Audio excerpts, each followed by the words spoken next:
Hey everyone, it is your girl AeeDeeTee, and today is September the 21st.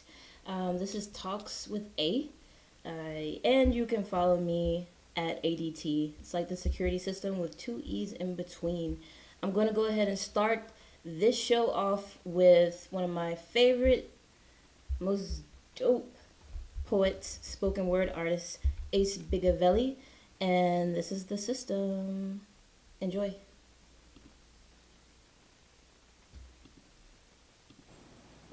Hello, I am the system.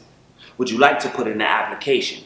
No? Well, I've already put one in for you since you weren't too sure. I would take care of you poor men in your worthless mindset. It seems like you don't mind the stress that I had plagued on you, the times that I had played you. Dating back to your time back in grade school, I used to feed you that information you did not need. I was the teacher telling you to forget those dreams. After the blood is spilled, I'm the big homie passing you the weed so you can forget those scenes. Remember, you were born in between my ways of the system. There's no way that I will allow you to make a difference. My lies have made the weak-minded listen. Social media and reality TV is helping us to rack up on all the victims. The seeds, I plant them all. I got your strongest men infatuated with Yeezy, Balmain jeans, and polo drawers. Soon the brain won't stand, but it will fall. GMOs are eating you away, and yes, we've also made cancer evolve. Mass incarceration is just another plan that I've involved. I've been implementing all my codes in all your walls so that you can no longer recognize yourself. I am not your help, I own you. The red and blue pills are filled with nothing but stored clues. The matrix has you all fooled. I offer no real tools, it is all rigged. Every day I control and raise all your kids, and one day they will be just like me. Excuse me, I must keep programming these seeds, keep these women intrigued. I must have them believe that the stripper life is a way to succeed because I am the system. I'm the reason that you are stuck in your own prison, creating the most division. Soon you will see that there's no hope for your young statistics who will have the most decisions. My vision is to make sure corruption has filled your streets. Once a felon, you will never meet my requirements. You will soon see that I hire men who know how to hide their sins. Hold on, Mr. Russell. I have a remaining 5% before I have your mind again. I've also uploaded 5 more trends that made it that serving life is way more important than earning stripes. There's nothing that you could do tonight to stop this burning strife that I have executed onto your loved ones. It is already ruled that you will never see any type of reparation or lump sum. Your enslavement is not done until I say so. With that being said, I'd like you to take notes and welcome to the system. Hello, I am the system.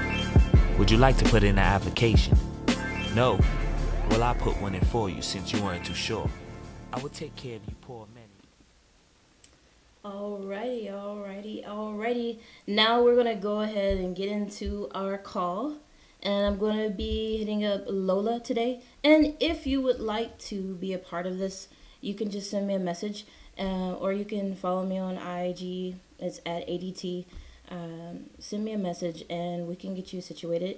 And also, this is global, worldwide, so anyone can call in, or I can call anyone and be on the show. Just let me know. Alright, let's go ahead and get with Lola.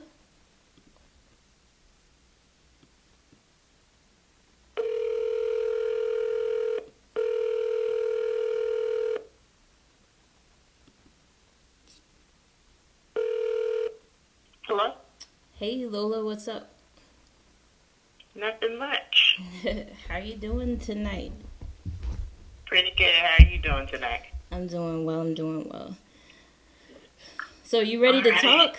You ready to be random? Ready to go into this? Let's get it started. It's been a long time coming. Oh yeah. I just still want to say that this is a show for anyone to be able to talk about any and everything. I try to keep out of the way with politics, but anything spiritual, anything that you can't talk to anyone else about, you can talk to me about. Whatever it is, this is a live radio show, and it's pretty cool. So what would you like to talk about today? Oh, I get to choose the topic? Were there any things that kind of bother you or anything like that? Anything that you, I don't know, want to address?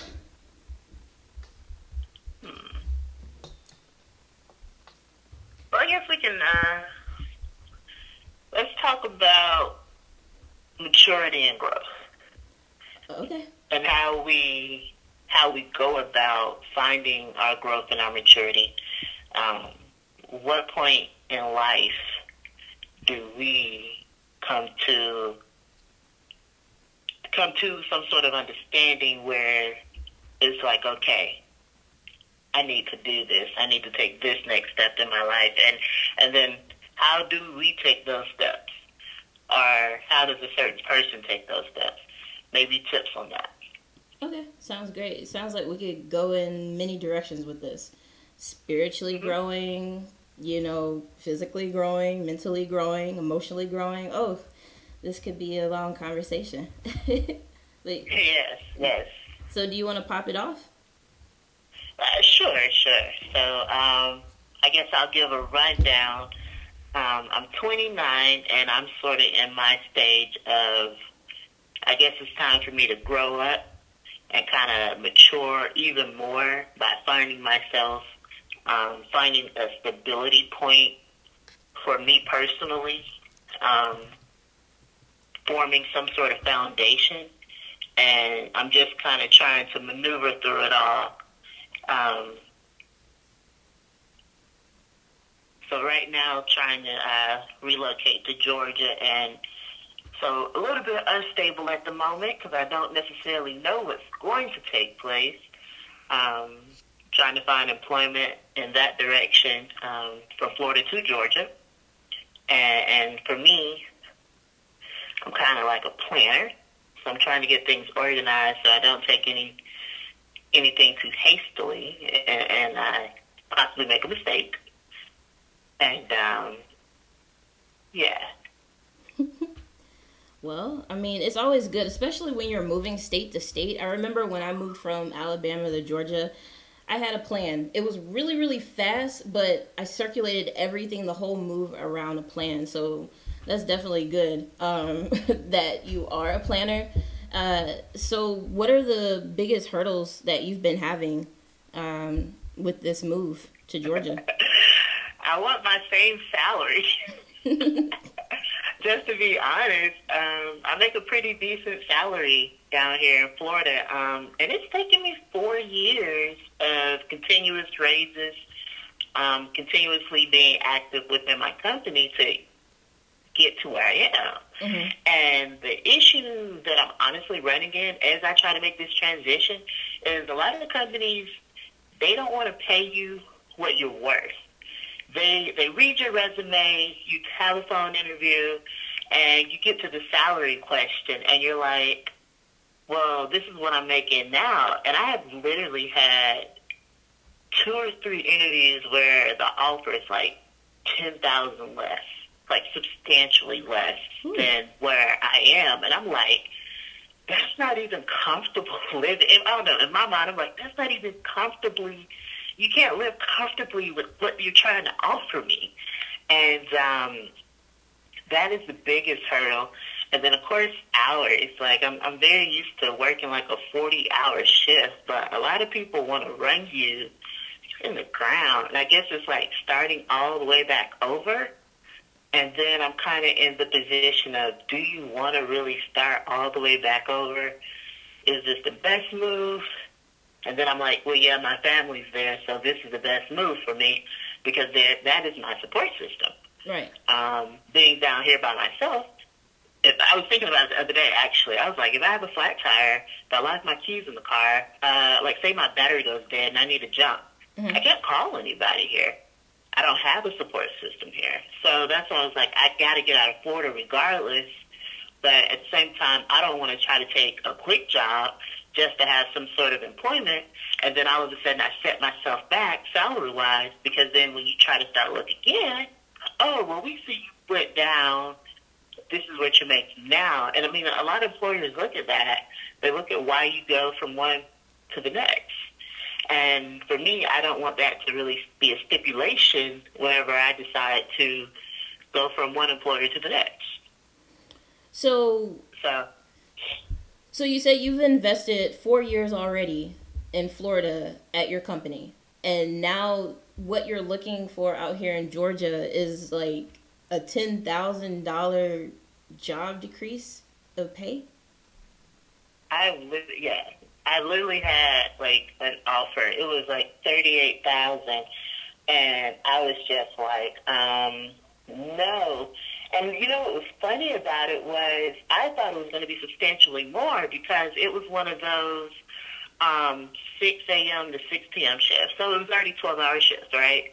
4 on, 3 off. And I was like, okay, cool. I'll kill myself for 4 days, work 12-hour shifts, but at least I'll get 3 off. And then on those 3 off days, you're technically still on call if something happened. So I was like, okay, you know, all this, they're asking and they're requiring of me. Okay, this definitely has to be more because I'm not even doing this right now in my current job. And then they said 38, and I was just like, $38,000. No. I know. I don't even know how. I'm not really sure how someone can live comfortably with 38,000 here. 38. Here in Georgia, with the price of living for one. Well, depending on where you're going to live, what part of the county, city, you know. No, that's pretty harsh. I would. Yeah. When's your move? Yeah, but when are you moving? That's it. Honestly, October. That is my goal. I turned 30 in November, so my plan is to be officially in Georgia mid to late October. Kind of already have everything laid out, so we can start. Because November, I'm like, I want to do something for my birthday this year, as opposed to just going to Thanksgiving dinner.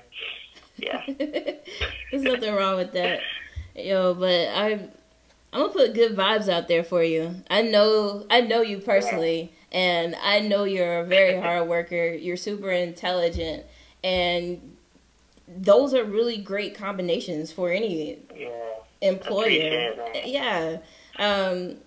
What are you looking on? What I realize is there's so many people. For one, they don't know. Now, I know your resume is really great, but there are some people that really don't know how to start a resume, how to edit it, how to update it. It's really important. When you start, switching over to different jobs, you're acquiring more skills. So it's like you should definitely update your resume. So, I mean, I know you know all of that, but I'm just mentioning it for people that don't know it or, want to know it. But are you on all the sites like LinkedIn?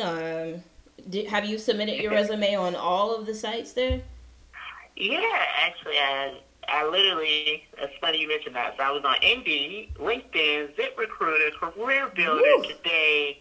Look, I've been looking. And then not only that, because I don't necessarily only go off of those career sites, I look up the companies and I'll go to the physical addresses and see if those companies are hiring. So I actually did put in a few other applications from the physical address just because I know those companies are in Georgia. So that's kind of like my thing. Because sometimes a company will post on their site, but they won't post on these career sites.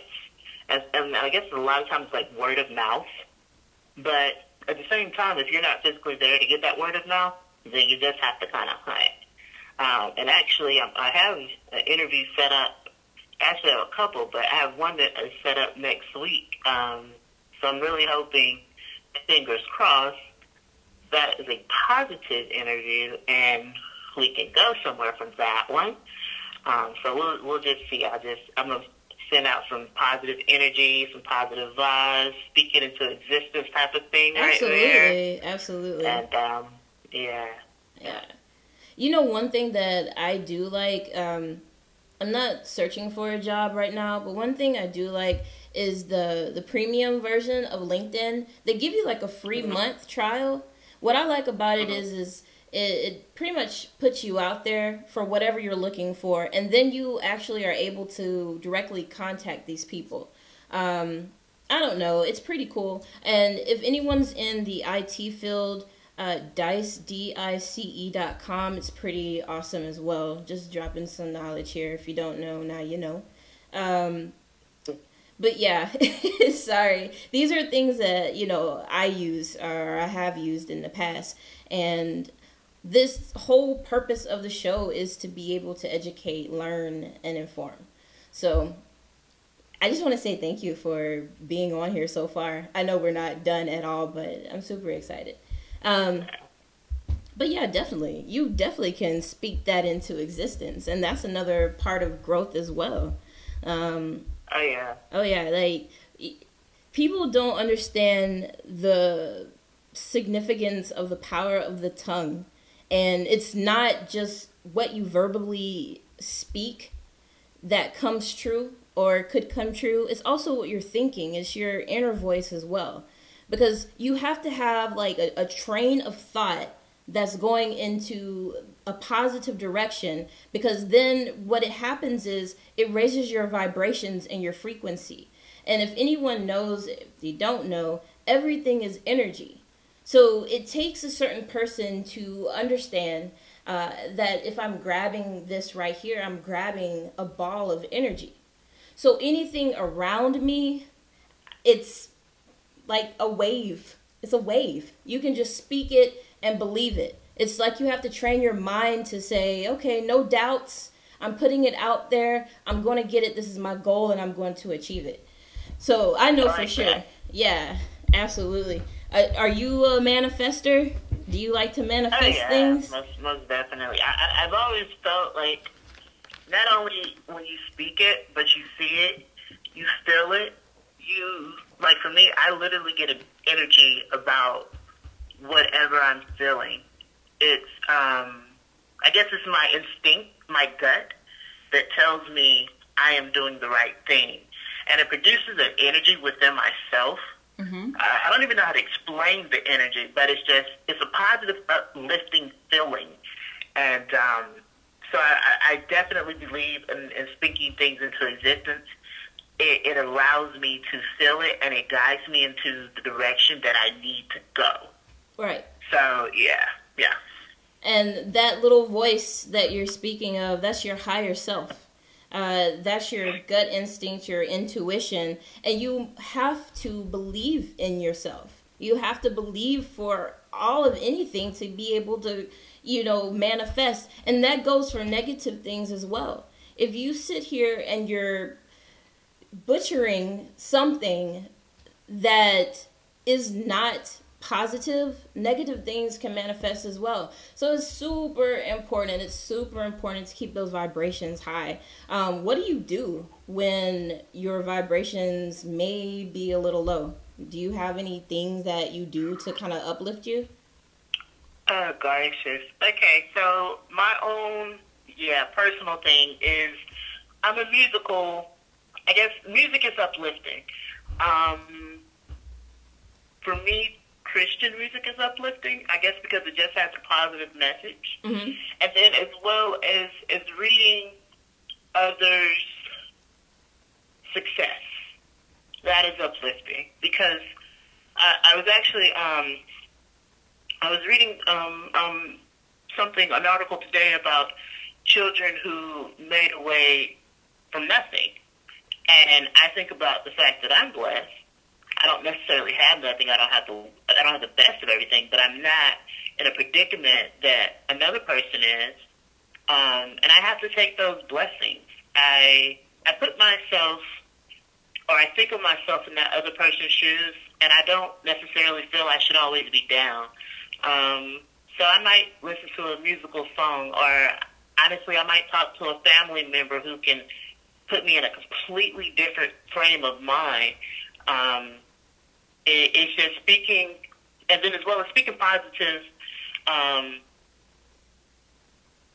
just speaking positively on my life, and possibly getting some sort of influence from those around me who can guide me as well, letting me know that what I'm doing is either good or it's either bad for me. So I'll take the criticism as well as the bad. And then sometimes if it's the criticism and I'm thinking, because sometimes, I'm not going to lie, I feel I know what's best. However, when I get a viewpoint from someone else, it changes how I'm feeling, and then I can kind of see where I might have misstepped. So being able to listen to music to ground myself, to get opinions from others that I feel are influential on my life, those things right there put me into a positive mood. They uplift me. Yeah, you know, for me, I use music too. I always have. And now that I'm more into my spirituality, I've learned that even it's not just vibrations that I give off. If everything is energy, everything has its own vibration. So when you're listening to music, I was just looking down at my phone because I wanted to make sure I'm spitting A1 knowledge here for everyone. But 432 hertz and 528 hertz in music, when those vibrations are being played, you can even go on YouTube and look up, you know, different frequencies to listen to, just meditation music. And that's why when you go to get a massage, it's kind of like a yin experience. You're all comfortable, you know, the music sets the tone, you're relaxed. You know, it's really beneficial for your health, to be honest. So just dropping a little knowledge there. But yeah, definitely. For me, I used to I used to think I knew it all, just like a lot of other people. But a lot of other people, that doesn't matter. I'm just speaking for myself. That's all I can do. So I used to believe that I knew it all. I would listen. I would hear. There's a difference between hearing and listening. And now how I operate, I totally listen. I listen. I may not have to agree, but I listen because it helps me learn, and then I'll go and I'll research. So then I'm obtaining more knowledge, and then it's like, you know what? If someone gives me some information that's vital, that changes my life in a 360, or makes me be able to take a step back and just view things in a different way and come up with something, it's like, wow, you know, I'm going to tell that person thank you. Because I didn't just hear you, I listened to you, and I appreciate that. So, you know, by you even saying that you listen to people, you're not just hearing them out, it means a lot. And that's also part of growth as well. That's growth as an individual. That's growth emotionally. You know, it takes an emotional toll when you have this ego that's thrown out there where it's like, okay, you know what? I know it all. No one can tell me anything that I don't already know. How I have things set up already, it's where it is. It's never going to change. But until one person, it only takes one person to do anything out there.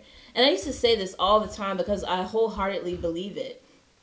It takes one person to plant a seed. You sow your seed and you water it, step back and you watch it grow. So when you're listening, instead of just hearing someone out, you're taking that in, and it's like this, it raises your vibrations in a sense, in my opinion. Well, for me, when I listen, because it's like, wow, I never thought of that. I have a coworker that I'll sit here and I'll write him about something. I'll say, hey, you know, can you tell me what you feel about this? This is what I've already thought about that. And he comes in with a 360 point of view. And I appreciate that because it's like, you know what? Thank you. Now I have a whole different view on how I can go about things. So yeah, that's definitely growth. We've already touched a lot of different aspects of growth. We've talked about how you're moving from Florida to Georgia. We're talking about, you know, the growth that you're doing as far as like researching and applying for things, and how you're applying yourself, not just submitting resumes or, you know, filling out applications. It's the drive. And in my opinion, a lot of people lack the drive that's necessary for things to, you know, even evolve for them as an individual. It's like, oh, I want to do this. This is such a great idea. But you don't take the steps to do it. So this great idea never evolves into something else. You have a seed, but you're not even sowing the seed. You're not planting it. And if you don't plant it, it's just sitting in your hand. And then pretty soon you're going to have a handful of seeds. And then all those seeds are going to overflow because you're just sitting here like, wow, you know, I have all these seeds. Maybe I should one day, you know, you start talking about things and then you can start giving your seeds away. I can start telling you things that I think are great ideas and then someone else can go and do it. But yeah, I appreciate you. You know, you say you're 29. It's amazing. I mean, that's not an old age at all, but you have the drive. You have your plans. Your plans are legit. I appreciate you being a good human being out there. And that goes on another topic that we can probably progress into. So tell me how you feel about this statement. Everyone is not a bad person, but everyone, wait. I think I got it backwards. I talk so much. I think about things constantly and I read constantly. Everyone is not a good person, but everyone's not a bad person. How do you feel about that? Oh, that's 100% true. The issue is whenever we meet somebody, and I'm very guilty of it, they do something like say you have a coworker, and your coworker is friendly to you every day. Hey, buddy, how are you doing? Hey, how's your weekend? Oh, that happened. You know, your coworker's trying to get some sort of repertoire between you two, and it's positive. So you automatically think of this person as a good person, right? Mm-hmm. However, at the same time, month happens, and say you find out this coworker had an affair with someone, and they're telling you their secret. So then it misconstrues the image, the characteristic traits that you had of that person. It's slighted. At least it would be slighted by me. And it would put me in a mind frame of this person being in the middle. A lot of times, when we meet people, we go off of our first judge, how they treat us. That's what we're judging. And if they treat us good, you're good. But then they treat us bad, and then you're like, you're not necessarily bad because at the same time you're thinking about the good they did. So I don't believe anybody is 100% awesome, and I don't think anybody is 100% disgusting. We are all in the middle. We all have character flaws. We are all going to mess up, and we have to judge things individually. Mm-hmm. Like, we can't say this person did this, so they are this. No, because there are always circumstances that happen, and we're not there. And we can't necessarily say what we would have done being in their situation because we're not in this situation. So when it comes to a person isn't always good, or rather a person isn't necessarily good, or if a person isn't necessarily always bad, I think everybody is truly in the middle, and that's because we're all trying to figure out life. Like, no one is born knowing how to navigate their way through life. So in us growing and maturing and figuring this thing out, we're going to make some mistakes along the way, and then we're going to do some awesome stuff. True. At the end of the day, hopefully our awesomeness outweighs those mistakes, but at the same time, because Lord knows, my mom did something, and my mom is like 59. And I'm like, how you doing this at 59? How? But that's the thing. I mean, like, it's just, you can't set anyone on a pedestal.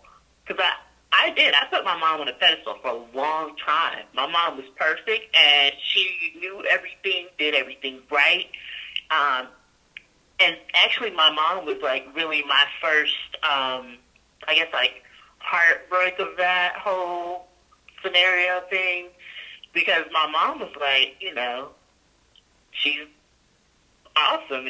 She's awesome 100% of the time. And like the first time anything happens, and it's like it breaks your heart. But it's because we have a certain expectation of somebody because of what they might have showed us. And then you find something out and you think, oh, well, this is how this person really is. But it's not necessarily that. It's we all have different traits within us. Yeah. However, we aren't always around each other to be introduced to those traits. So a lot of times, and I said this might sound a little crazy, you're introduced to a one-sided individual.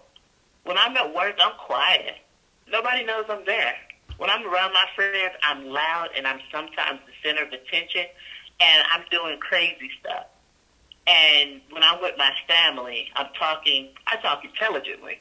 I don't really curse. It's like different aspects of myself. All the same person, but just different,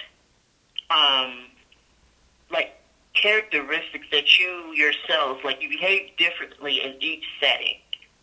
So no setting is that person, completely. Like that's not going to be that person that you see at the job. She's not going to act the same way at a bar. She's not going to act the same way when she's at home. She's not going to act the same way when she's out at a club. Those are all different character traits that we all have within ourselves. Some are good, some are bad. I just think we're in the middle. Yeah, we're like neutral. It makes you a well-rounded person if you're able to adapt to different situations and different environments. One thing that I like to say about me that I've worked on for years now is, my main goal when it comes to my personality and how I treat people, the whole humility aspect of things is to, sorry, I just lost my train of thought, but it's to just be able to be my whole self, and be a chameleon, because I feel like it's not about where you've come from, it's about where you're going. So if you're a chameleon and you can adapt to any type of situation, you can talk to anyone, no matter what race, orientation, where they're from, what circumstances they came from, where they think they're about to go. You'll be able to give advice, listen, drop knowledge, and learn. Most importantly, learn from people. I think that's very, very important. Like, you can't, when I was just talking about hearing someone as, instead of listening to someone, how can you grow or learn from someone if you're not listening? I believe in that chameleon. I call it like the chameleon effect. I think it's vital. It's vital to your growth as an individual. It's vital to your growth spiritually, emotionally, everything. It's great. I like that about you. You've been my friend since high school. I just want to tell that to everyone. And it's not just going to be, I just want to let everyone know that it's not going to be just me and Amanda's or AeeDeeTee's friends. Anyone is welcome to shoot a message and be on this call with me. I am just blessed to have a friend of mine, and we always have amazing conversations. So I'm pretty sure someone that's listening or watching whenever, if not right now, later on, will be able to learn from us, from anything that we drop here. So I just want to say thank you for that. I appreciate that. So that also goes for things that happen in society. Not only on an individual aspect of things, not just an individual level of things. This goes greater into the world we live in. Just because one person may do wrong doesn't mean that all of the same people are going to do wrong as well.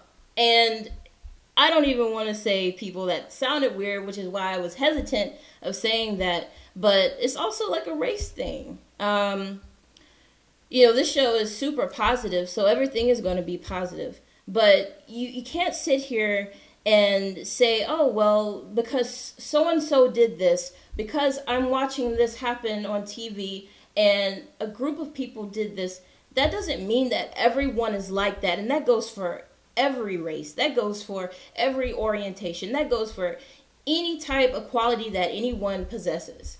You know, it's deep things in the world. So let's go and evolve into social media, and how that plays a toll on people. You know, I was just talking to one of my best friends earlier, and he was telling me, hey, you need to watch this show on Netflix. He was like, it's about these kids that commit these small crimes, but actually have felony charges behind them.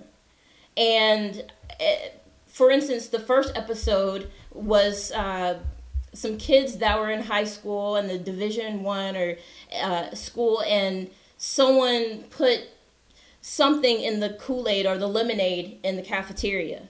And so everyone had loose bowels. Everyone. They had footage of it. Even one of the top students, this was like a Christian private school. You know, it's just, it's crazy. I don't know where I was going with that because I talk so much. But we are going to talk about social media. Okay, there we go. So he was saying that when the kid was actually charged, he was saying, hey, you know, my life is completely different on social media. On social media, I can be anyone I want to be. And I see that. I really lay off of social media, to be honest. Sometimes I'm just scrolling. Lately, I just look at a lot of babies and infants and pregnant women and stuff like that. Or music type things. But I can't tell you why Nicki Minaj and Cardi B had a fight. I don't know what was, you know, where they were. I can't tell you certain things that's going on. I don't think I've ever really been in tune to that. What about you? Tell me what you think about social media and the lives that we live. Social media is for the gullible and naive. That sounds bad, but it's very true. And let me go even deeper into that.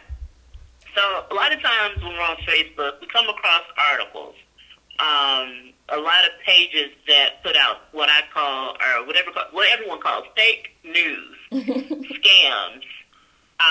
So in terms of that, as far as social media, I can't stand. I don't even click on the news articles because I know it's not legit. It's not true information. It might be miscrewed.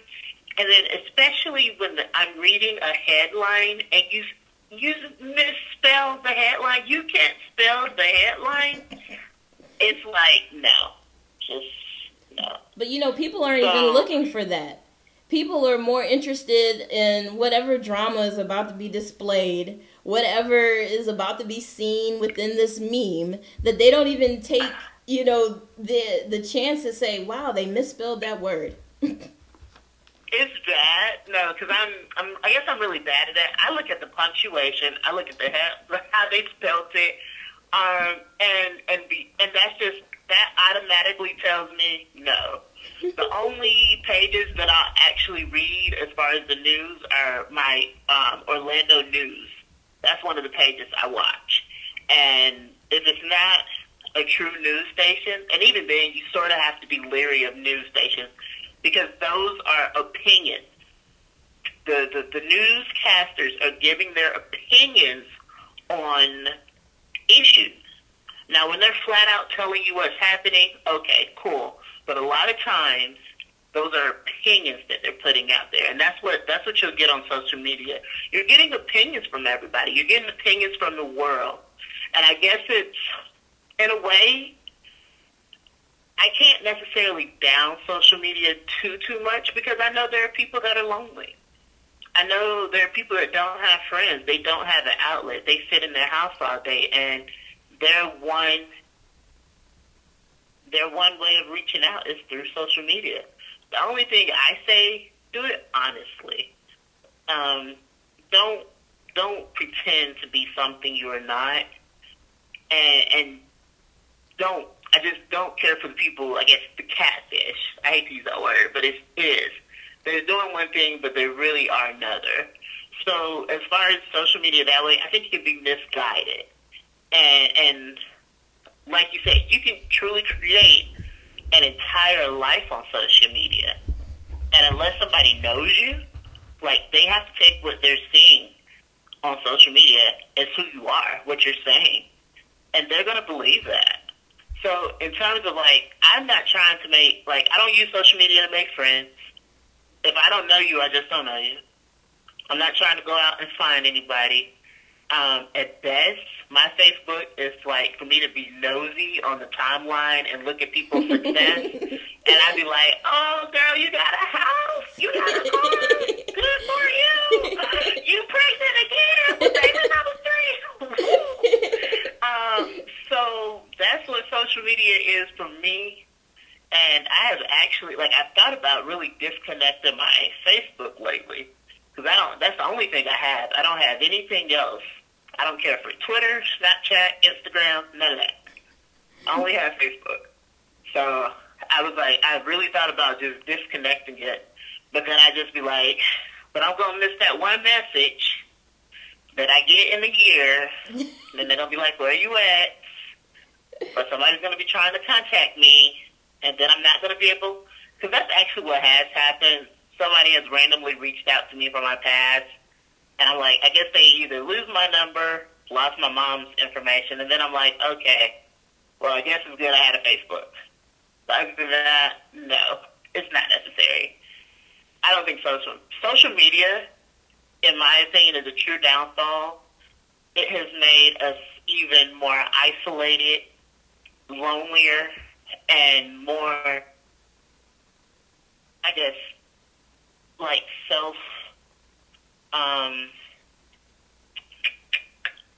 I guess just holding, as far as like just being isolated, but just not necessarily unsecure of ourselves, being insecure within ourselves. So then a lot of people in my opinion that stay on social media are either insecure or don't know how to socialize.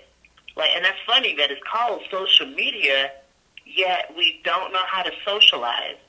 Like, if we go out to a bar or we go out to a club, those are the people that are on social media. Why aren't you socializing with them? However, most of the time when you go out or you're in a bar, club, lounge, you usually stick with your clique. You don't even try to socialize with those same people that are on Facebook, Instagram, Twitter. You don't even try to socialize with them. You don't even go and approach and say hi. But if we are on Facebook, it's like you getting all big and bold, and you can shoot a message, or you can say something on the timeline. Like, it has given us an opportunity to hide and to say whatever. And I guess in hiding, we feel more secure, more open. We're more okay with saying how we truly feel. You're more confident. And so you're hiding behind this phone, and you're hiding behind your computer, and you're this big bad person, and that starts playing in on different ways of how you express yourself. You're this person, you've created this person that you normally are not, on a day-to-day basis. And it's crazy. It's I've seen it happen, and then also I've read it. In the news, and this, while you were talking, I was thinking about, not just like catfish things, but I was reading an article about a young man, that told his mom that he was going to come out. He had to been 10 years old or so, and he was so excited over the summer. Mom, when I get back to school, I'm going to come out and I'm going to tell all my peers that I'm coming out, or this is who I am, because I'm proud of who I am. And he gets to school, he's telling his peers, hey, this is who I am. I'm coming out. That's who I am. And so there they are, these children, 10 years old, telling this kid to go kill yourself. So Yeah. what does he do? Take it literally. He feels like he's a misfit. You know, it's horrible. And then he goes and he kills himself. And we're losing a lot of people behind this bullying. You know, whether it's, you know, in person at school, you know, you have like the cyberbullying, and it's so easy for people to be anyone they want to be. Someone could be you. Someone could be me. Someone can be the next person and just do all sorts of things to people. It's just horrible. It's like, it's weird. It's psychotic. And it's the world that we live in. But it's important that we're able to discern right from wrong. It's important that we're able to stay grounded and not allow our emotions to take over in this emotionally established world. You mentioned how people are, you know, giving fake news, or AKA just sitting here and giving their opinions on things. You know, then we have someone that's turning on the television and someone's listening to that opinion, and there they are passing that same opinion, that same fake news down the line to their peer and this person and that person. So all of these opinions that came from this one person is now the truth, is now what is actually happening, when in actuality it's not. Because we don't take the opportunity to go and research things ourselves. Because it's so easy, because it's on this phone. Because it's so easy, because it's on this computer. Google, Bing, anything. You can talk to Siri. You could talk to Siri and find the truth in it all. But we lack the drive to do that because we're living in an emotionally unstable world. And unfortunately, a lot of decisions that are made are on an emotional thing, an emotional call. You know, and then people are conforming to societal views because there's this image that has been portrayed that we should be able to look up to. Oh, you're not an amazing person if you don't have this. You're not an amazing person if you didn't come from this, if you're not going here, if you're not doing that. And it's like, wait a minute, where did all of this happen? Like, when did it happen? Who actually is behind this? I remember when I was a kid, you know, and I think of how times have changed even when I was a child. And we used to look at the news, and if somebody had been murdered, the body was blurred out. You couldn't even really, you could tell, you knew what it was. You used your imagination. You're like, wow. But now. No, that's so true. Yeah. I didn't think about that. That is so true. But now it's in your face. You know, if you catch it on someone's live, you can see it in action. If you scroll on someone's Snapchat or look at someone's Twitter, there it is right in your face. So much has been happening in the back end, but now it's still happening, but now we're able to see it firsthand while it's happening. Before it's happening, because we have people that are, you know, all these school shootings is so horrible. It's so horrible. And it's like, you know, we've got to do something. But a lot of people don't know what to do. A lot of people are affected emotionally behind these other things that are happening. It's like, you know what? I can't believe this is happening. Oh girl, this is happening again. I can't believe it. And then it's like, okay, RIP, hashtag, you know, condolences, and then you go about your life. Then it happens again, hashtag, RIP, condolences, and it's happening over and over. And it's like, when are we going to come together and stop this cycle of emotions? Do we know how to meditate? Do we know how to take time? You know, there are things that you can do to ground yourself, to be able to find time for yourself and be like, you know what? It's okay. This is okay. This is what we're going to have to do. This is a horrible incident. Condolences. Rest in peace. Forget the hashtags. Because there's so many hashtags. It's so many hashtags. It's impossible to hashtag every single person. You'll be hashtagging all damn day. Every single second of the day there's a hashtag. But only so many hashtags are shown to you. Social media, fake news, the news in general. You know, it's scary out here. And what I think of is, you know, this is the world that my children are going to grow into. This is what we've already sat here, and we're building this world and how we react. And it's not just how you react to something that's happening or has happened or will happen. It's also about how you react with yourself. If you're not going to do something, if you're sad, you're emotionally devastated by whatever is happening, how you're reacting to yourself is like, wow.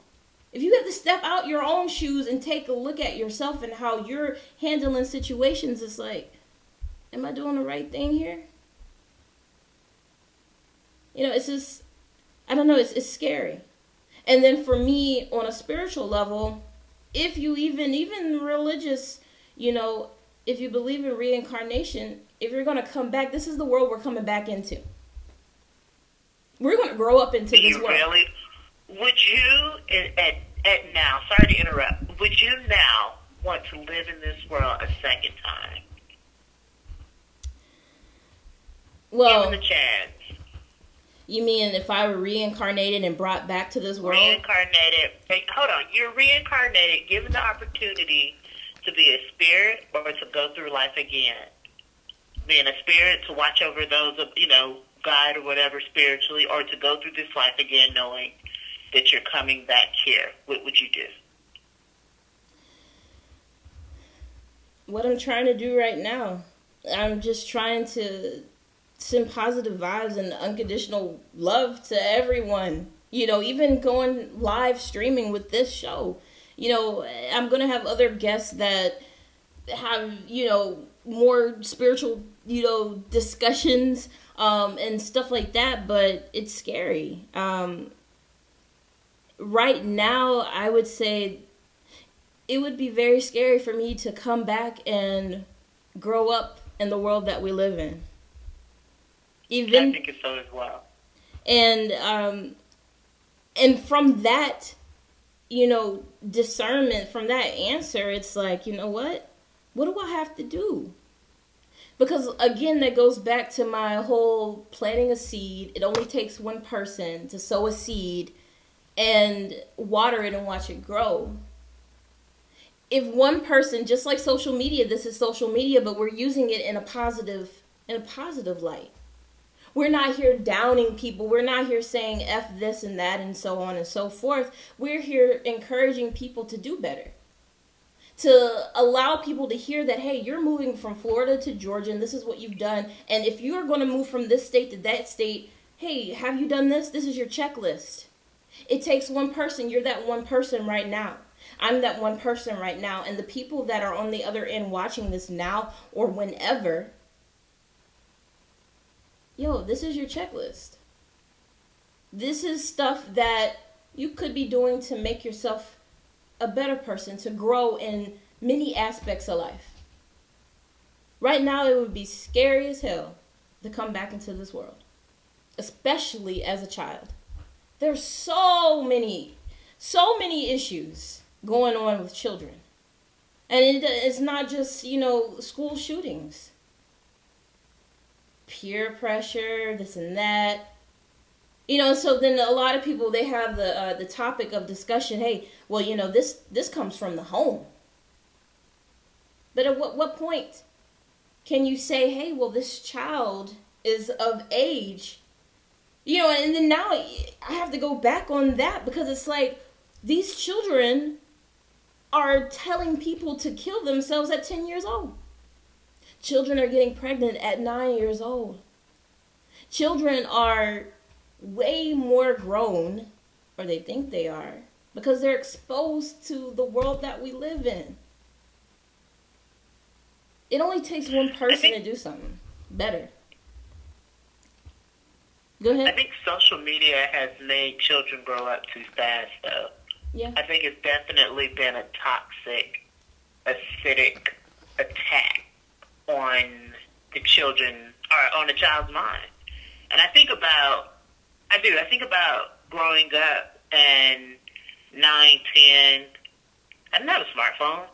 I don't think I got a smartphone until I got in college. And even then, my smartphone was a BlackBerry. Like, in college, the BlackBerry was the thing. And I think that's crazy. I think it's crazy all that I can do on my smartphone now. However, children nowadays, this is the norm for them. Information at the drop of the hat.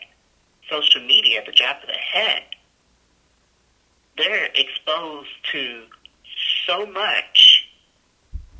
And social media, the news, and the fact that children are trying to grow up too soon, it's that exposure. I feel like we are truly harming our kids. You were saying bullying earlier. That's another thing. The 10-year-old child who wanted to come out, he was proud of himself, but it's peer pressure from others. It's the bullying effect from others. And sometimes, as a kid, you don't always realize how much love you and support you have in your family. You hold your friends' opinion of you over everything else. So when your friend is telling you something, oh, it must be true because my friend is saying this. And I think that because of how parents are, I really believe it's parents' fears and ignorances that stumble down into the minds of the children that then go to the schools, and then that's what causes the bullying and the insecurities, and then the fact that those kids are on social media.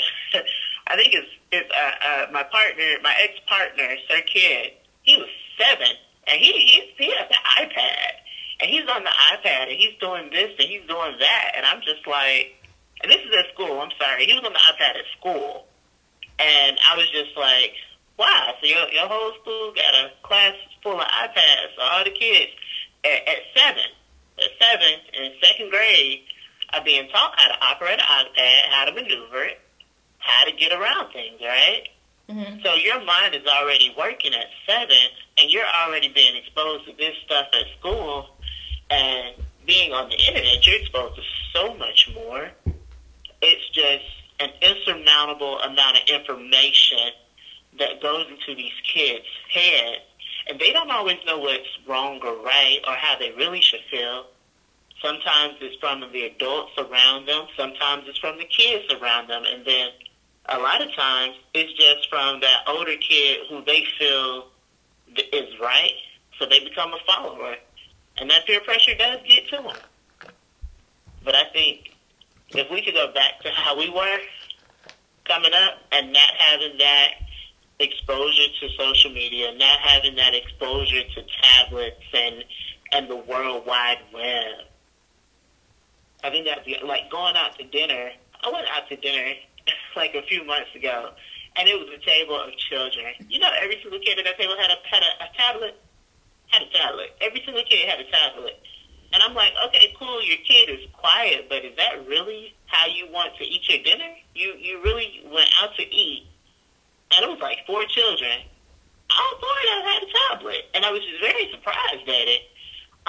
But that is the world we're growing up in now. And I think one of them did have a tablet, so they had the cell phone. And I just thought that was really interesting to watch. But that's what we're teaching our kids. And we're teaching our kids at a very young age to get on social media, to find stuff out, to figure things out. We're teaching our kids about fear and ignorance, especially I know you said no politics, but a lot of people that are behind the Make America Great thing, that all stems from fear and ignorance that stumbles into the minds of our children. And those minds are literally the next generation. Those 10-year-old minds, because they're 20 years behind us, those are the next generational minds. In 8 more years, those kids are going to be the ones to vote. But those same kids at 10 that are telling this kid the office stuff, in 8 years you're able to vote. So that's a scary mentality. That's a scary feeling to have.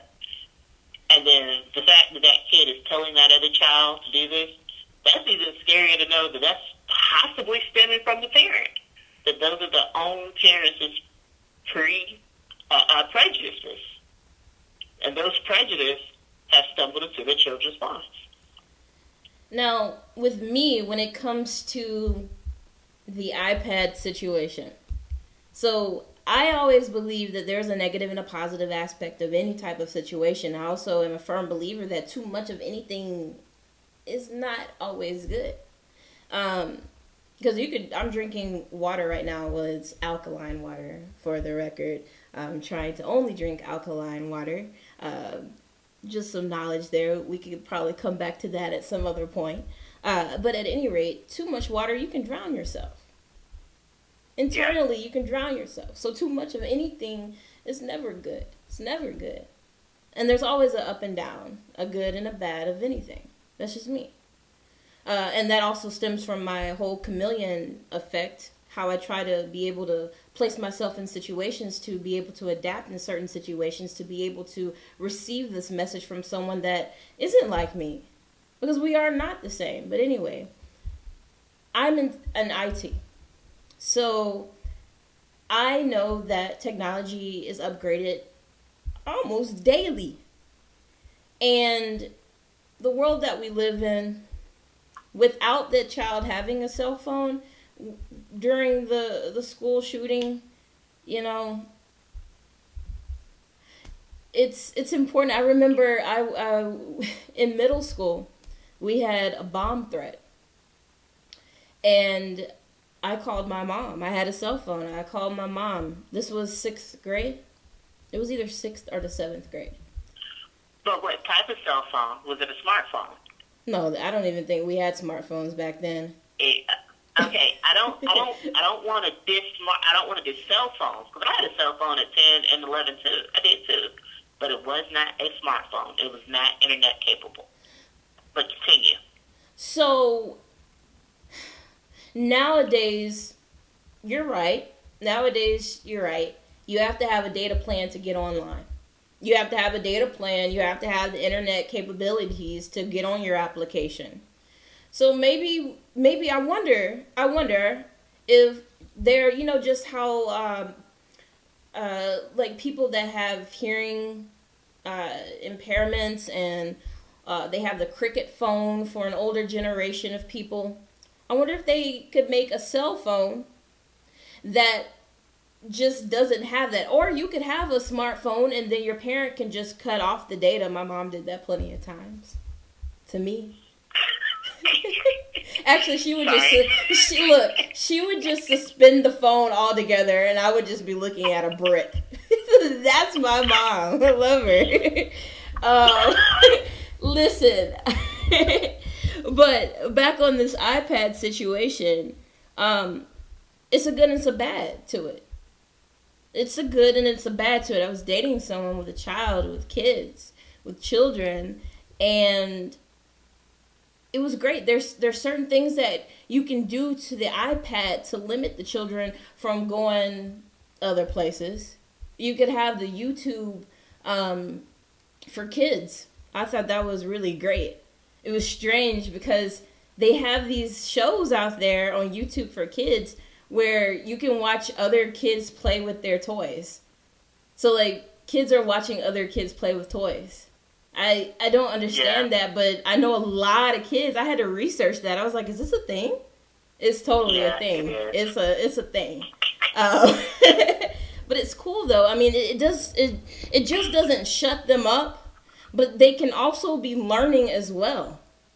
You know, these kids are so intelligent these days. It's like, But again, too much of anything is never good enough. But then you have the different types of parenting skills or styles. You have a parent that will just give the iPad to the child. You know, there you go. That child was reading, I was on Instagram probably a couple of months ago, and one of my friends that I follow, she said that her son, I believe he's 8, she was looking at the history on his phone, and he was already watching porn. Wow. Crazy. Wow. Crazy. Okay. Let me interject. So I actually do have a story about that, and this is why I say no access to the internet. My dad gave me my first computer when I was 5th grade, so 10, 11-ish. Okay, so we all know Pink, the singer. Okay, so at that time, I was like, Pink crazy. Oh my God. She's like, you know, so I go and I type in the search field, Pink. Uh-oh. A whole bunch of women's private areas popped up. And I mean, popped up. And I couldn't even find Pink. And I was like, I'm like, you know, I'm trying not to get in trouble. So I was like, hey, Dad, I went, and I typed in Pink. I wasn't trying to find that. You know, I'm explaining, I'm trying to find the musical lyricist, Pink. And I was like, but I don't understand why all these women's private areas. And he was like, well, think about it. And then it got really awkward. And then he was like, what is the color of... And then I was like, ew, let's stop. Ew. So this was like 10 and 11. And I'm talking about, I'm doing something innocent. My little innocent mind, it's not that I didn't know about sex, but my innocent mind was just like, okay, Pink, I'm gonna download her song. And it's not, you aren't trying to find it, but it happens.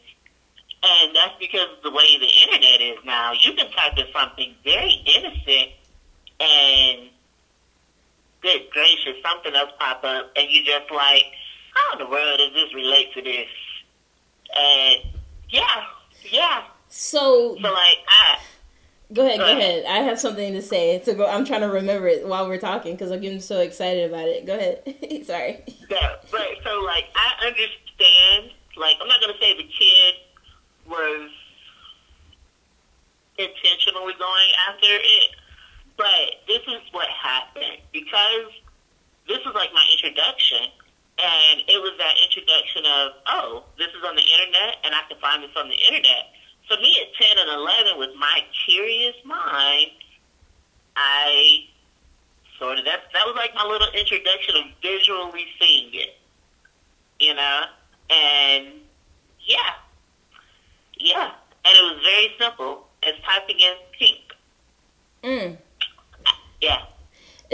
That had to have been traumatic for you as a young child. I mean, it's pretty freaking hilarious right now as an adult, but you know, and to be honest, it's so sad, but that's something that's very common for children. They know these things at the age of 3 and 4 years old, and I'm gonna go into that. But there are things that parents can do before they hand over the laptop or hand over the account. You can create an account that is for children that kind of filters out certain searches, filters out certain things. But here's the thing. These children are so smart, they can bypass that. They can go in there and create their own accounts. You know, absolutely. So it's like, wow, you try to do one thing, and then you have all these tools that you can use, but the way that things are, the times that we live in, these children are so smart. Let me tell you. So I'm going to go back on this the situation to the person that I was dating with a kid. They sat me down one day, and they're like, you know what, I'm gonna go get a book for my daughter. And I was like, what kind of book? And they were like, I'm gonna get a book about sex. You know, the whole birds and the bees. The child at the time was 3. I was like, you know what? I was like, but the kids are talking about this stuff 3 and 4 years old. Because you're exposed to things. There's certain lyrics out there that's talking about it. And if you're not in the car listening to the songs that come on the radio that are already, you know, filtered out, well, you know, the parent might be playing it on Spotify or Apple Music or something, and it's not filtered out. So you're hearing this and you're like, well, what is that? Then you go back to school, you're like, hey, Jimmy, what is this? Oh, yeah, you know, that's what that is. You didn't know that? And then here they are, they're like, sex, penis, whatever. And, you know, I actually agreed with that. It's like creating the account, but the child is so smart they can work around that and view anything they want, right? Yeah. But at the same time, if you drop the knowledge, it's like it's already out there. You already know about it. So then you're like giving them that whole hey, and then it's just like a pull and push of, okay, I'm doing the right thing. I see that this is a right thing here, but then damn, what are they gonna do with this knowledge? They're you know, so it's like a push and pull, and society and social media and children. Everything plays a huge part in it. So when someone says, oh, it starts from the home, I think it's like 50-50 with that. You can do the right thing. You can do what you feel is totally right for your child, for your children. When they walk into this world, when they open the door, open your front door of your home, they could hear that lyric that's no longer filtered, and then there's the F word. The F-bomb just got bombed, laid out there. Mom, what is F word? Yes. You know, so it's crazy. You try to do the right thing, but there's always these opposing forces. Each and every way, it's like, damn, am I doing the right thing? You know, so I always say, like, it's 50-50. I know when I have my child, or my children, I'm definitely going to raise them in a certain type of way. And I'll question. But see, I also will have the knowledge of knowing, hey, I see what's going on in the world. I see what these kids know these days. I see what's happening. You can, you know, be so strict that kids rebel. We saw it happening when we grew up. We may have been the rebellious type. I wasn't. But yeah, like, we know some of our peers that used to stay in detention and this and that. It's a lot of things that stem from the house. I was bullied in middle school, and I knew the kid. My family knew his family. And the kid's mom was an alcoholic, abusive. And that anger built up inside of him, so he bullied people. I was one of those people that got bullied. Because they have to let that aggression out somehow. They're crying. They don't know how to deal with their emotions. And then there's things that I read all the time. I used to not like to read. I'm going to be completely honest. I used to not like to read. Then it got to the point when I was growing up that I only liked to read about certain topics. Usually it was technology based, to be honest. And now I read about everything. Usually it's a whole bunch of spiritual stuff. Conscious, you know, knowledge. But it's like, let me see where I was going with that. Again, I talk so much. Anyway, I don't know where I was going with that, but I'm pretty sure. You read a lot. Oh yeah, reading is fundamental. Reading is fundamental. And yeah, I still, after that, I do want to say reading is fundamental because it is. But I forgot where I was going with that. Anyway, moving right along. But I'm pretty sure it was something great that I was going to try to attempt to have come out of me. But it's always... meditation in school. So I've been reading articles about, you know, should we have meditation in school? And I wholeheartedly feel that I think that's a great thing. I think it's amazing. I remember when even you and I were in high school, we couldn't even pull that damn cell phone out. I was in California, and I'm looking at the kids in the schoolyard with the phones out. When these tragedies happen, you know, or even when the tragedies aren't happening, you can sit here and you can see funny memes that are being created with children inside. You see people fighting. You see people fighting inside of schools because they pull out the damn cell phones. We couldn't even have it. We would get in trouble. We would get in trouble. Times have changed. You know, and I always go back to that blurred out, you know, fatality shot from the younger days. And now I can see blood, guts, and everything. Brains on the ground. So it's like, my question to you is, with that whole model there of the blurred visions from when we were children to seeing everything exposed right in front of your face while it's happening, before and after it's happening, do you think that it's better to keep our eyes shielded from the whole entire truth? Or do you think that, you know, in the long run, it's like, hey, well, here, you're exposed to what's going on, so, you know, hell. I like the truth. Mm-hmm. So like you said, visually being able to see, like one of the ones that really hurt me was the shooting with Tamir. The little boy who's playing with a handheld gun. The cop pulls up and he shoots him. He shoots him dead. Or the shooting of Philando Castile. And, you know, the girlfriend's taping it. They're talking, the cop thinks he's reaching for something, and all of a sudden he lets out a pop. And you literally see his head hang and blood splatter.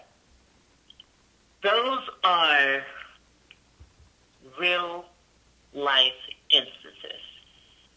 That can happen to any of us. White, black, Asian, I don't care. It can happen to any of us. And I think that just goes back to the fears that we have within ourselves. And that's why I say any police officer will shoot anybody if they are fearful for their life, or they are ignorant of some sort of stereotypical ideal that they have prejudged about you. And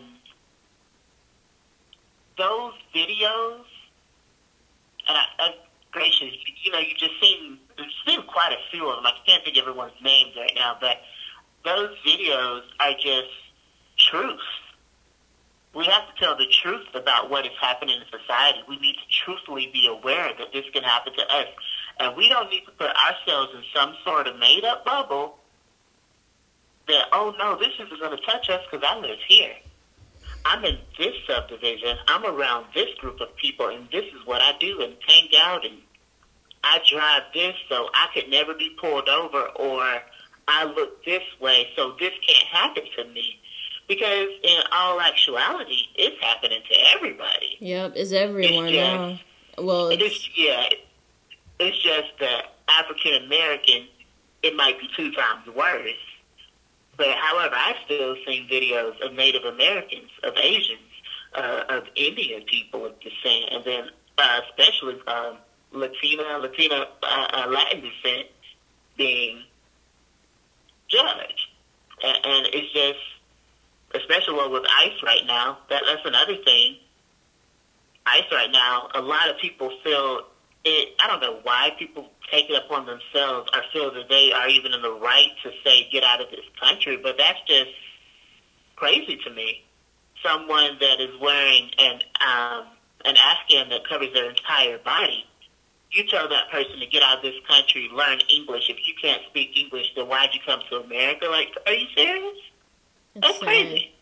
That's sad. So social media in that aspect, being I'm seeing that, it makes me a little paranoid, because then I don't know how the person next to me feels.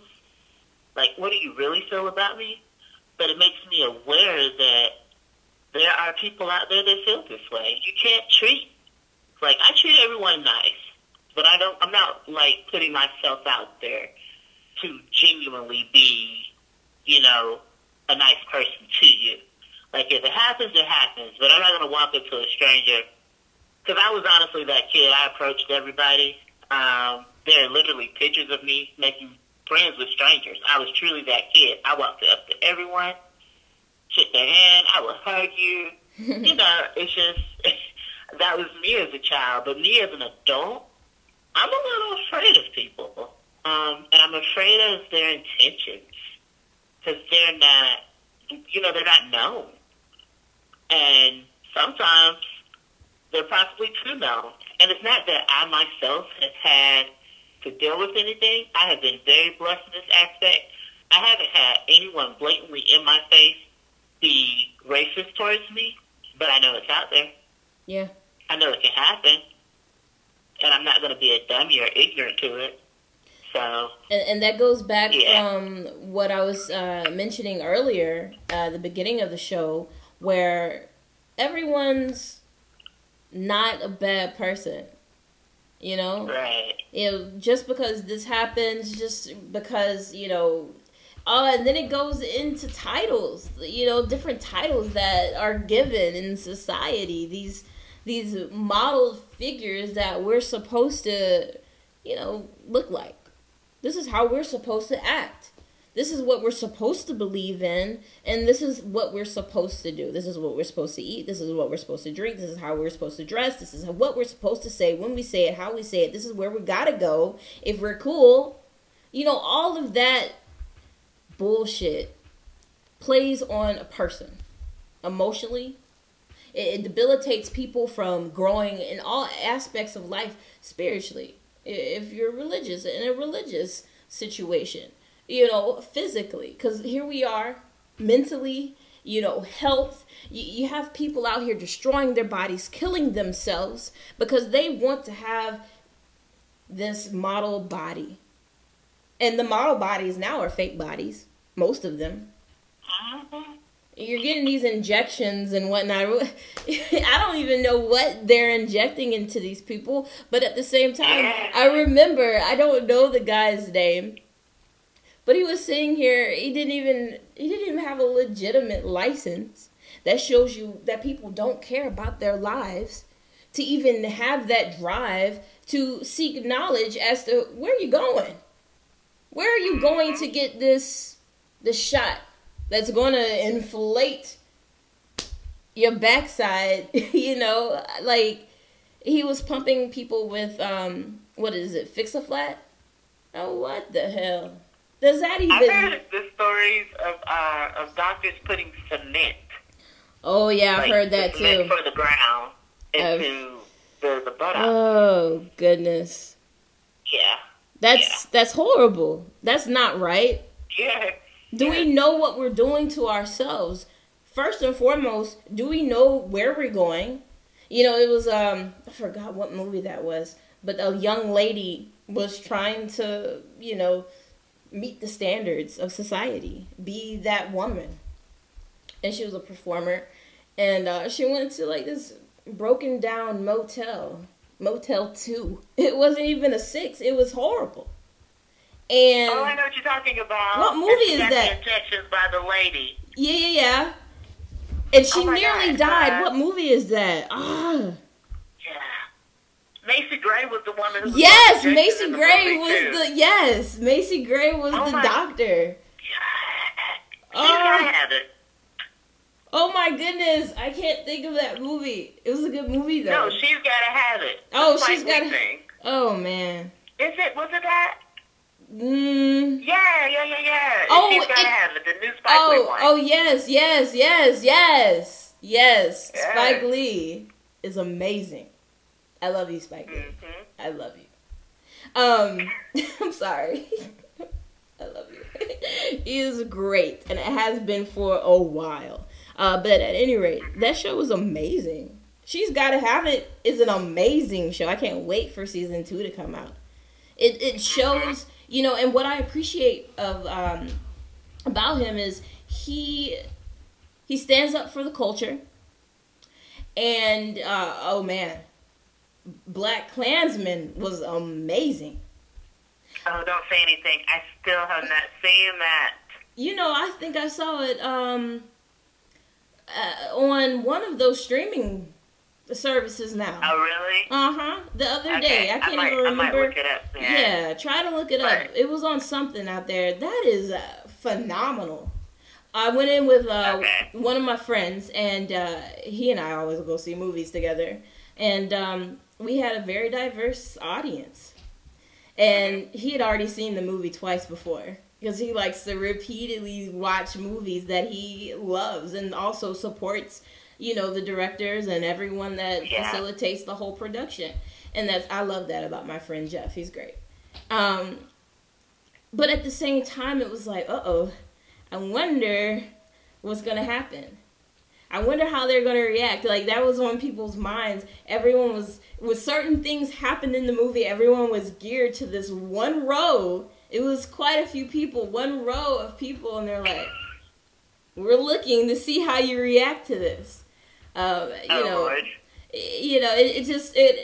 was such a great, I love how he sheds light on all types of areas in life. Whether it be, you know, She's Gotta Have It was very great all around. He's great. I love him. I love what he does for the world. And it's not just for a certain type or a certain group of people. See, that, look at that. Type, group, label, title, you know, damn. You know, what's your race? I am of the human race. Actually, I don't want to get into that. I am of the human race. I'm not black or white or green or blue or yellow or, you know, magenta. I'm of the human race. I hate that question. You know, growing up, being biracial, I always had that question. What are you? What are you? Well, you know, I did ask my mom. I said, how do I react to this? Yeah, I'm tired of this question. What do I say? She was like, well, you can tell them what you are if you want to. Or what you can respond to them by saying, well, is that going to be any different knowing my race as how you're going to treat me? What does my race have to do with you treating me fairly? Yo, my mom, I love my mom. And, you know, I used to hit people with that. Not hit people, but I used to, you know, that used to be my response. What is knowing my race going to do for you? Are you not going to treat me, you know, any different? I could say I'm green. I could say I'm blue. You're not going to believe me because that's not black and white, because the world is so black and white. It's a scary world. I'm going back to your question. No. This would be a scary world to be reincarnated in right now. It's a scary world for my kids. Scary world for our children. We've got to do better, people. We've got to do better. As a collective. You know, they had an image up, let's see, Martin Luther King was assassinated in 1968. So one of the memes on Facebook was, don't forget, it's only been 50 years since this. And it was an image of Martin Luther King in his casket. And a lot of times we think that race is behind us and we as a country have evolved. But when we think about, let's see, Ruby Bridges segregating, you know, schools, that was what, 54? No, she's like 56. It was like about 55 or so years ago. That is really young. Yeah. That's really young. Yep. So just 50 years ago, 1968, we were still blacks in the back of the bus, whites in the front. We're drinking out of our own water fountain, going to our own separate restrooms. We're not even allowed to go into the same restaurant as a white person. That's crazy to think about. Yeah. Because that's not a lot. That's not old. That's not even old. It's not. 50's not old. It's not no, at all. It's not old.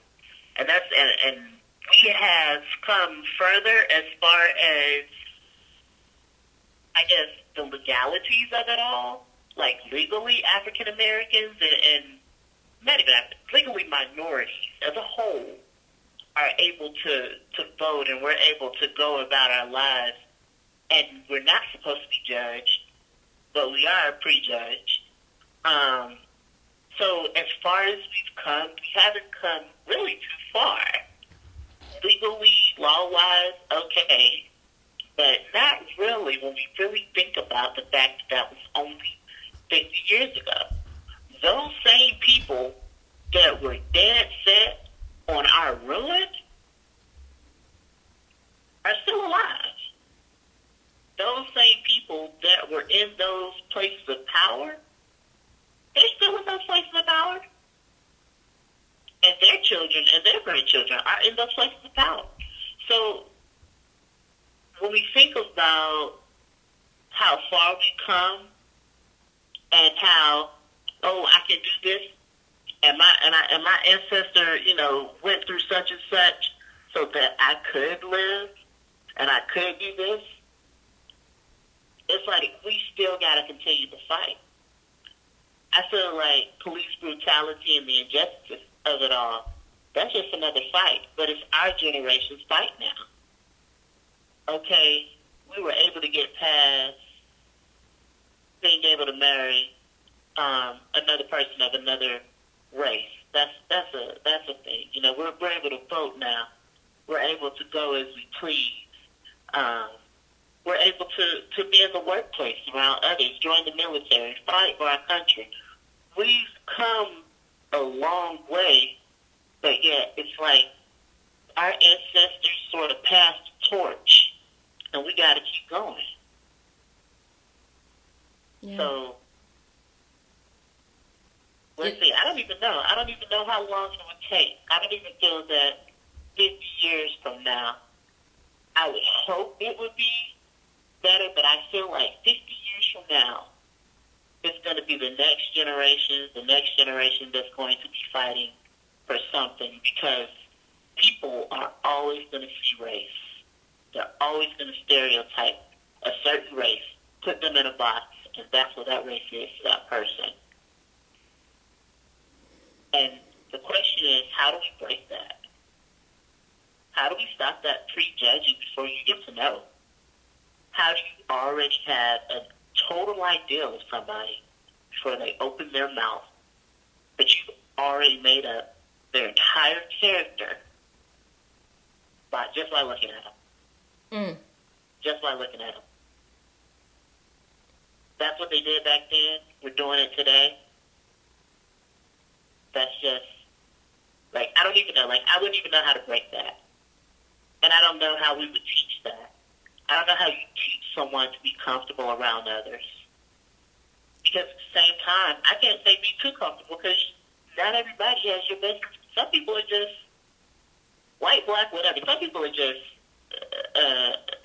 unstable, and you don't know what they're going to do. But at the same time, you have to tell them you need to be comfortable and you need to not judge. But at the same time, don't let your guard down. Don't get too comfortable. So it's a catch. It's a catch.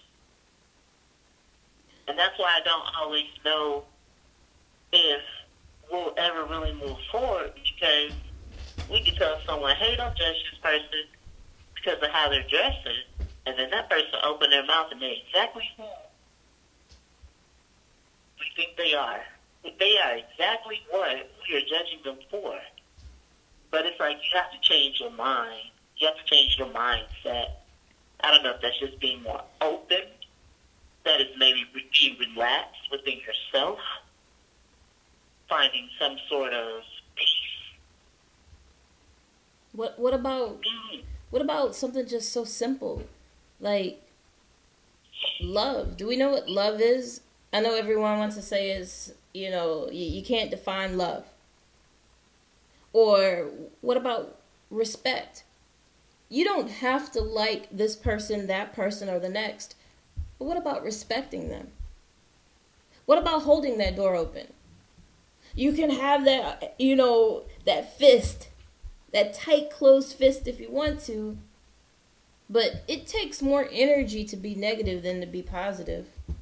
It takes more energy from you to be mean, disrespectful, hateful, negative. I agree. And I mean, it's a proven fact. You know, I tell you, I read a lot. And a scientist years ago did an experiment with water. He had a group of people go into an isolated room and just bash out negative thoughts. He had another group of people go in with their glasses of water and just be positive, full of love. I am. All these affirmations of positivity. Came back and he was able to see the molecular cells, the molecules within the water. One group, they were super tight. And then the other group, it was super spread out. This is within the water, which also brings a point of manifestation. If you, because water holds memory. So, say for instance, you want to manifest something. We already spoke that on it earlier, where you have to believe it. It already is happening. You give it away. You say, oh, I'm going to get this job. I have this job. I am driving my Jeep. When I'm not driving my Jeep at the moment, but I'm driving my Jeep. You visualize it, it happens. You take a glass of water and you're in that group with the scientist, and you're the molecules in the water, everything, the little bubbles, everything is either spread out or it's close together. Water holds memory. So then you drink the water. This is one of my manifestation techniques. It works. You drink the water, it becomes a part of you, because everything is energy. Everything holds vibrations. So you're drinking that visualization, you're drinking that positivity, it becomes you. You're already vibrating on a higher frequency because that's what you affirmed. Your positive thoughts, your positive thinking, your positive visualizations, there you go, you got it. It's yours. You know, hold on real quick. We actually had a conversation like a little while ago where we were talking about negative energy and it bringing you down. Mm-hmm. I have met people who are pessimistic, and I am kind of annoyingly cheery. I will say it. I'm an annoyingly positive person. And I guess maybe that's because I have been blessed. Maybe that is because I can take a negative, turn it into a positive, even if it is the most horrible situation. I don't look at it like that. But have you ever, or not even have you ever, how do you help somebody who is pessimistic? But pessimistic to the point of depression and anxiety. And they're already battling those mental two foes and trying to be optimistic. However, that pessimism, that negative force is always right there on the tip of the brain. It's always there, and it's always telling them, no, it's not going to happen for you. No, you don't deserve it. No, don't even try, because it's not, you can't do it. I've met people like this. I've met people who don't try because they honestly don't think it's going to happen. They don't think they deserve. They don't think they deserve a chance, an opportunity to even have that joy. They don't think they deserve to be happy. Yeah. I've met people who have literally had it tough from the time they were born to now, and are still struggling. And I can't even say anything to say, well, look at this or look at this, because I see the struggle, and I see they're saying they're tired. They're tired. And they're tired of just having to deal with the life that they're in, and it's just literally a negative, crushing feeling on their soul, right? And in listening to those stories, listening to what's happening, knowing what's going on within their life, it drains me a little bit. And it drains me to the point of not necessarily like feeling bad for themselves, but I start thinking about the fact that I don't even know what I could say that would even make this better.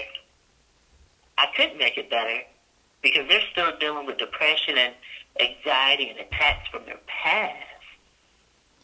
So, ooh, I have so much to say about all of that. I'm trying to make sure I remember everything that I want to touch base on here. go ahead. No, go ahead. Because this is like something I've thought about like a while now. Because I just know a few people, and depression is just, I didn't realize how prevalent depression is.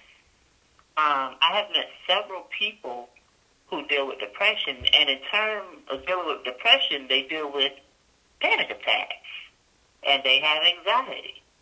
And it all stems from something, you know, childhood-related issues, maybe something happened to you as an adult, but I had no idea what to even say, so I literally just end up listening. I just listen. I sympathize, and I apologize because I'm truly sorry that that person had to go through that. So I really am. for me, well, first off, let me just drop some knowledge. It is a proven fact that if you think about it already, everything is energy. You can absorb another person's energy. You can absorb that feeling that they have. It can take over your vibrations because they're right there. You know, even it depends on your extent of, you know, sensitivity when it comes to other people's energies. But it's a proven fact that you can absorb another person's energy or other people's energy. That's a knowledge drop right there. Secondly, I want to say that, I mean, I've dealt with this with several people with depression. I think that I feel as though, especially in the world that we live in, it is very easy for everyone to have a spurt of depression at some point in time. I believe it's wholeheartedly something that can happen to everyone. I've been depressed at times. You know, and I know people. I talk to people that deal with depression. And because I know how it is and how it affects me, what I do is I take a step back. Yeah, I listen. And then they may not appreciate it at that moment because they're so gung-ho in their negative thoughts. You know, you become what you like I said before, what you speak, how you feel, what you think, it becomes your reality. So that's their reality. But I'm over here living my reality against the greater portion of negativity, and I'm always trying to rise up and stay as positive as possible. Yeah, it happens. Sometimes I'm really low, and I have to ground myself and have to build myself back up. But people don't know how to do that. People don't know how to do things. People don't know how to feel better. And it's not their fault. You know, you can look at the news and it's like, well, damn.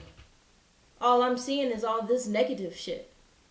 But where are they teaching me or informing me or knowledge dropping me how I can meditate or do something, you know, sow those seeds? And I'm not just saying that sowing the seed, watching it grow, step back, yeah, flourish, you know, that's just not an example. You can go out there and plant a plant. I've done it. My best friend and I, we've been growing our own herbs and fruits and vegetables, and it's amazing. It's so therapeutic. Going to the aquarium is therapeutic. There are things that you can do besides just talking to someone, a therapist, that are therapeutic. Now, for me, I'm not going to put out any names at all, but I love one of my close friends, and this person deals with depression. So I'm listening and I'm discerning, you know, certain things, and I'm never judging, because you know what? I'm also a chameleon. Maybe I might not have felt the intensity of the negativity that this person is feeling at that moment, but somewhere along the line, something has happened to me and I feel that same amount of energy that's weighing down on this person here. So I go into chameleon mode. And I step back and I say, you know what? Well, if you're not going to be here tomorrow, then, you know, this or that. Or why would you do this? What about this person that looks up to you? What about this person that you love? This is going to affect them. What about you? What about your self-love? What is love? Do we know what love is? Do we know what unconditional love is? Do we know how to not only respect other people, but to respect ourselves? How can you love someone if you don't love yourself? Yes, it's very true. A lot of things that happen that stem into your adulthood happen as a child, as an adolescent. You have these traumatic experiences that you don't know how to handle emotionally. Just like the kid that bullied me, he didn't know how to emotionally gather the thoughts and handle these thoughts of his mom being abusive and being an alcoholic. And then the only thing he knows how to do is to go and hurt me. But you know what I never did? Even though I knew his situation at home as a child, I'm so thankful for my mom teaching me right from wrong and me actually being able to discern things as an adolescent. But I never pushed that back on him. I could have, you know. Oh, well, I'm this or that. I'm fat and I'm sick. But what about your alcoholic mom? That's hurting someone. That's hurting someone. So how I react to certain situations, especially depression, is I let that person know, yo, I love you. I never look down on them. I never say, you know, you're wrong for that. Well, why would you do that? How could you think that? What is wrong with you? That's horrible. And you know how they say sometimes silence is like the worst thing. Silence is, it tells you a lot. But where we are in life, where we're living in, this thing, this world that we're living in, it's hard to even be able to respond to things. But I think you have to go, for me, I go inner. I think about, yo, I know how you feel. It might not be on that level, but, you know, when this happened to me, I felt just like how you feel right now. It's not worth it. Don't take your life. I love you too much. I love you. You're my friend. I don't want you going anywhere. I don't want you feeling that way. Oh, you think you're ugly? You're beautiful. And these aren't lies. These aren't lies that I'm telling people. People are beautiful. Now, they may not be the most attractive, you know, day to day. You know, people might not think I'm the most attractive person. But see, those are opinions. That's emotionally charged. That's the world that we're living in. All these freaking opinions and emotions, and this is what we're living in. But what about love? We don't know how to love ourselves. We don't know how to appreciate the qualities that we have. We don't know how to appreciate the things that we have. We don't know how to count our blessings. We don't know how to be appreciative of our blessings. We don't even know what our blessings are because we're stuck in this negative situation here, in this bubble that we formed, because it's our energy bubble, because we are vibrating on lower frequencies and everything is energy, and what we speak is our reality. Damn, I'm going deep. But it's true. For me, I step out of the negativity. I'm listening to it. I'm absorbing this person's energy. This is becoming my issue now, and I'm able to fight that. I'm able to battle that shit. Get the hell out of here. You're worth it. Everyone is worth it. You're worth it. The person watching this, you know, tomorrow, whenever, 3 years from now, you're worth it. If you look in the mirror, sounds cheesy, but it's very true.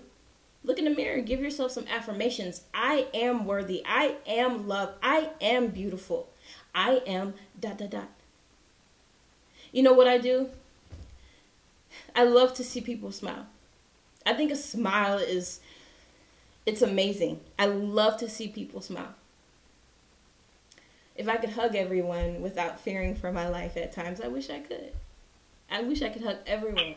So what I do is I give compliments. You never know what people are going through.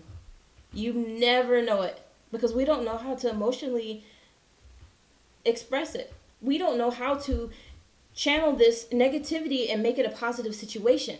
We don't know how to do things.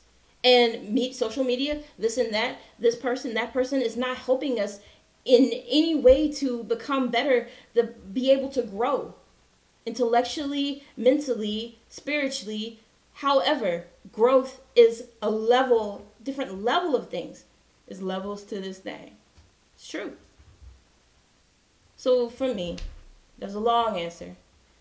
But I step out and I change those vibes that I'm feeling because I'm absorbing their energy.